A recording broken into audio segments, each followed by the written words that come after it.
Have you ever wondered how to start investing in stocks? It's a question many of us ask ourselves. Investing is more than just buying low and selling high. It's about understanding the market, making informed decisions, and building wealth over time. The allure of investing lies in its potential for financial growth. However, it's not without risks. The stock market can be a tricky beast to navigate, and understanding its intricacies is vital. Investing in stocks can be a great way to grow your wealth, but it's crucial to understand the process before diving in. So, what exactly is a stock? In simple terms, a stock is a type of investment that represents a share of ownership in a company. It's like owning a tiny slice of a big corporate pie. There are two main types of stocks: common and preferred. Common stocks usually come with voting rights, giving you a say in the company's decisions. Preferred stocks, on the other hand, don't offer voting rights, but they do have a higher claim on dividends and assets. Speaking of dividends, those are payments made by the company to its shareholders, kind of like a thank you for investing. But stocks can also generate income through capital appreciation. That's when the price of the stock increases over time. So if you buy low and sell high, you could make a profit. However, the stock market is unpredictable, and prices can also go down. Remember, owning a stock means owning a piece of the company. It can be a ticket to profits, but also losses. Ready to start investing? Here's how to get started. First things first, you should set clear financial goals. Are you investing for a comfortable retirement, your child's education, or perhaps a vacation home? Identifying your goals will help you determine your investment strategy. Next, it's time to research. A good investor is an informed investor.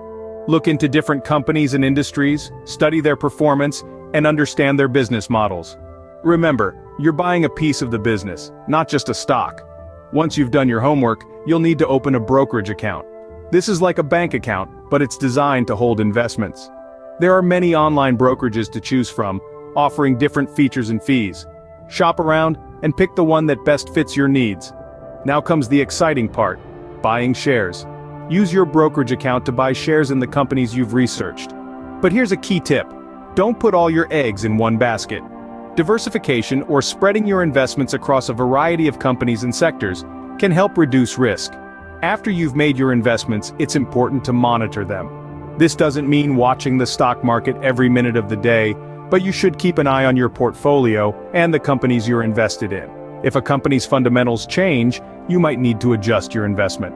But perhaps the most important tip of all is to think long-term. The stock market can be volatile in the short term, but over the long haul, it has historically gone up. So, resist the urge to panic if your stocks take a temporary dip. And remember, investing isn't about getting rich quick. It's about growing your wealth steadily over time. So stay patient, keep learning, and remember that investing is a marathon, not a sprint. Investing in stocks can be rewarding, but it's not without risks.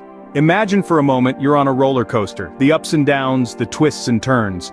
That's the stock market for you. It's volatile, it fluctuates, and sometimes it takes a deep dive. And here lies the risk. You could potentially lose your entire investment. But why do people still invest? Well, the rewards can be substantial. Think of the roller coaster ride again, the thrill of the ascent, the exhilaration at the peak. That's what a successful investment can feel like. High returns, dividends, capital appreciation. These are the potential rewards that draw people to stock investing. But remember, it's not about taking risks blindly, it's about managing them. It's about making informed decisions based on research, analysis, and sometimes a little bit of gut instinct. It's about understanding the market, knowing your financial goals, and being patient. Understanding the risks and rewards of stock investing can help you make smarter investment decisions. So, let's recap what we've learned today. A stock represents ownership in a company, and investing in them involves buying these shares. The process of investing starts with setting clear financial goals, researching potential investments, and buying stocks either directly or through a broker. It's crucial to understand that investing comes with both risks and rewards. But with careful planning and patience, these risks can be managed. Armed with this knowledge, you are now ready to take the first step in your investing journey. Remember, every great investor started somewhere.